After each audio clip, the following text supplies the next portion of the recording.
Along with the Season of Plunder came a complete reworking of the Arc subclasses, which has been dubbed Arc 3.0. This has granted new abilities for the Hunter, Titan, and Warlock classes, and gives players new ways to electrocute their enemies. So what's so new about this shocking damage subclass? Well, I'm Jamie Latour, and I'll give you a rundown of everything that's been reworked with Arc 3.0 in Destiny 2.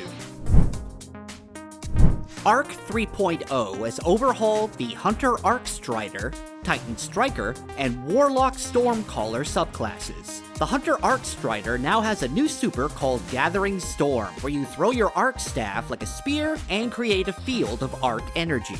You could also now use a buffed version of Blink as your jump ability. Titan Striker's got a new movement ability called Thruster that acts as a quick dash. There's also a new melee ability called Thunderclap that lets you punch the crap out of things, and one of their new arc aspects improves the strength of some of the grenade types. Finally, the Warlock Stormcaller got a new sliding melee attack called Lightning Surge. Along with that, the Storm Trance Super and Arc Soul aspect have been buffed. For long-time Destiny 2 players, most of these abilities will be available once you sign in and begin the Season of Plunder. If you're just starting out in the game, you'll need to speak with Ikora Rey at the tower and unlock some of the new Arc abilities for a small glimmer fee. You might also have to do an annoying side quest to even get the option to purchase these abilities, because it wouldn't be Destiny 2 if there wasn't something to grind.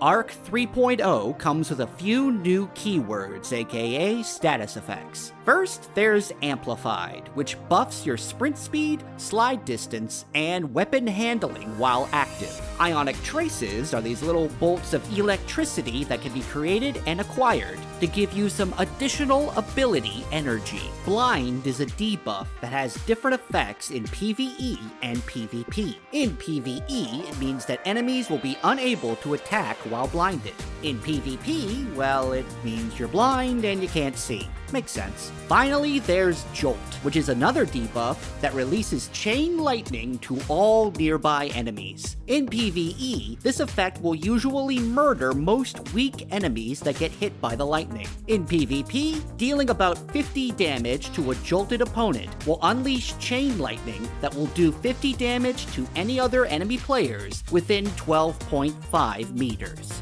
Each subclass comes with 3 aspects for you to play around with. The Hunter Arc Strider gets Flow State, which lets you become amplified after defeating a jolted opponent. Then there's Tempest Strike, which lets you perform a sliding melee attack that launches a wave of arc energy across the ground. And then there's Lethal Current, which increases your melee attack range after dodging, and your next melee attack jolts the target and makes a big electrifying aftershock. You can also use Lethal Current in conjunction with your Arc Staff Super, which will make your next staff attack hit twice. The Titan Striker gets Touch of Thunder, which improves the Flashbang, Pulse, Lightning, and Storm grenades. Juggernaut, which gives you a shield when you sprint with full class ability energy. And Knockout, which gives you health regeneration and the amplified status when you perform melee kills. Finally, the Warlock has Arc Soul, which gives you these little spark things called Arc Souls that can damage enemies when they're near whenever you create a rift. Fellow players on your fire team also get Arc Souls when they pass through your rift, and your rift ability will charge faster when your allies are nearby. There's also Lightning Surge, which lets you perform a sliding melee attack that will call down lightning that jolts enemies, and Electrostatic Mind, which creates Ionic Traces that amplifies you when you land kills with arc abilities or kill an enemy with an arc debuff on them. Along with all of these new abilities and aspects and keywords comes a wide array of fragments that can buff or change how your arc subclasses work.